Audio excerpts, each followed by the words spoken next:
This channel supports Extra Life in its efforts to raise money for the Children's Miracle Network. For more information about how to donate and join in their efforts, go to the link displayed here. Extra Life. Play games, heal kids. What up, everybody? This your boy Black Magus, and I'm going to talk a little bit of wrestling. I know we had the podcast. I'm not going to talk about all the stuff that we're going to talk about on the podcast. Saving that for, the show, because we got to promote our product. But if you don't know, I do a wrestling podcast. Normally it's every Tuesday in the afternoons, and it posts up around, I'd say, 6, 7 in the evening, Eastern Standard Time. If you guys want to check it out, please feel free. Just subscribe to the channel or look at the link in the description. I'll remember to put the link to the podcast in the description, and I'm gonna set up a playlist for you guys to see. So there we go, promo cut. Anyway, just want to talk a little bit about the Royal Rumble before we get to our Royal Rumble predictions show, simply because what's going on with the Royal Rumble is just another,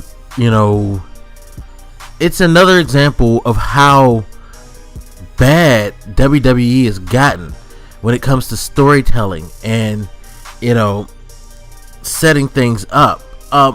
So Royal Rumble is coming up this Sunday, and it's funny because on the last podcast, which again every Tuesday 7 p.m. posts, make sure to watch. Gotta cut those promos.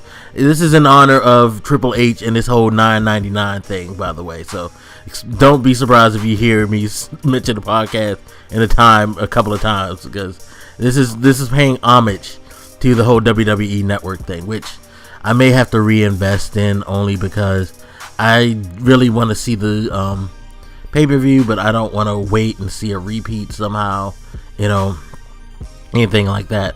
I actually would prefer to just sit and watch it live, so I may have to give them $10. That's gonna kind of suck, because I'm not a huge fan of the WWE Network. I think it's good. I think the archives is cool, but I think that it's a little thin for $10 a month as far as programming wise. Now, pay-per-view, that's worth it. Only $10 for every pay-per-view a month instead of $50 going through your cable company. That makes it worth it. So the $120, you do get your money's worth. I just think that they do a pretty shit job of live programming on that network. But anyway, I'm off topic. Let's talk about the setup for the Royal Rumble. So on the previous podcast, which again every Tuesday 7 p.m. check it out, sharpshooting, there you go, promo.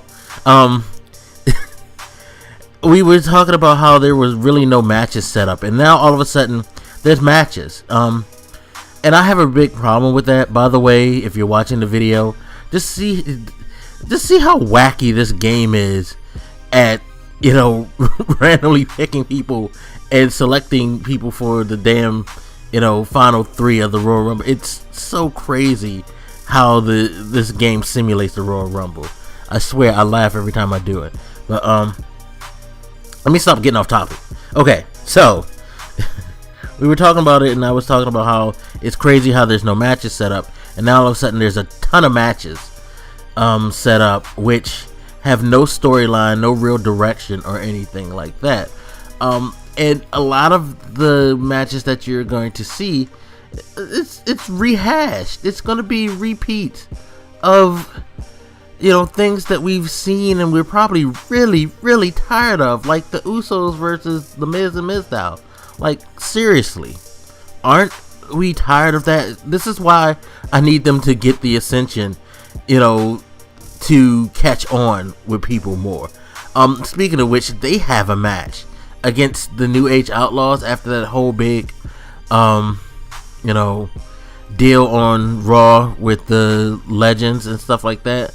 I mean, which is cool, because the New Age Outlaws, they actually still do wrestle, but at the same time, they're really not current to the universe. It's like, I guess they pull them out when they need to build somebody, because they did it last year when they needed to build, when they gave them the titles and then they let them drop it. I forget who they dropped it to, but it's like every time they need to do something to build a tag team, just to throw a random tag team in the mix, they pull them out and have them come up and do the damn thing. I mean, and to their credit, Road Dogg and Billy Gunn, they still can wrestle their asses off.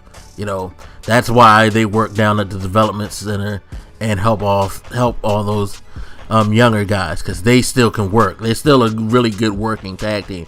But it's kind of sad because this shows you how thin the tag team ranks is, that you're having, you know, repeat matches and you had to pull old timers out to give it some flavor. But it's like, okay, those are two matches that you just threw together for the sake, especially the Ascension one, because there was no heat to that until SmackDown. Now all of a sudden it's heat. You know, you have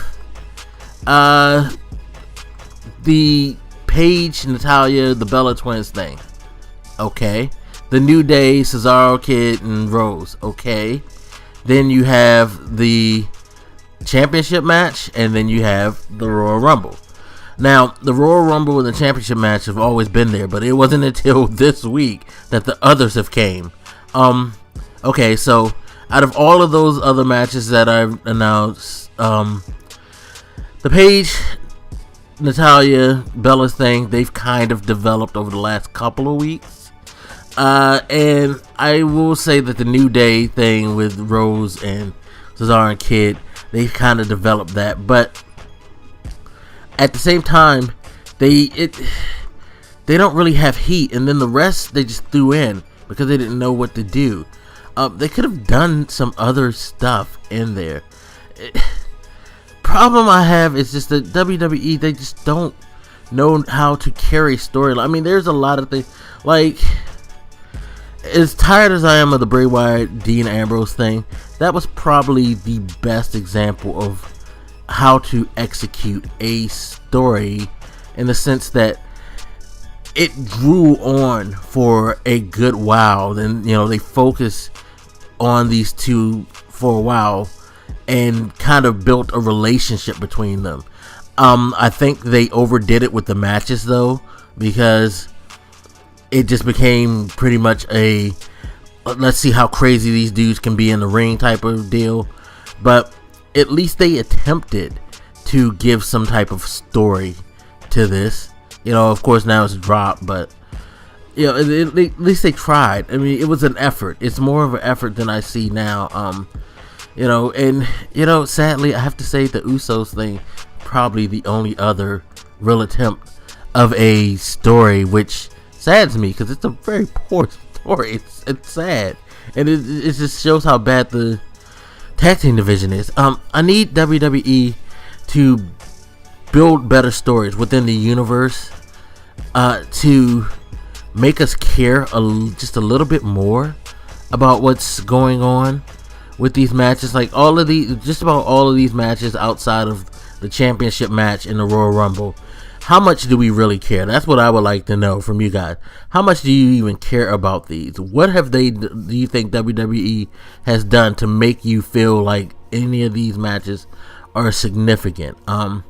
Personally, I don't think they've done much. I mean, again, like I said, the Divas stuff, they kind of have, but we all know that most of this is just to push Total Divas, and that's the only reason this is happening. The Uso stuff, it's been ran thin.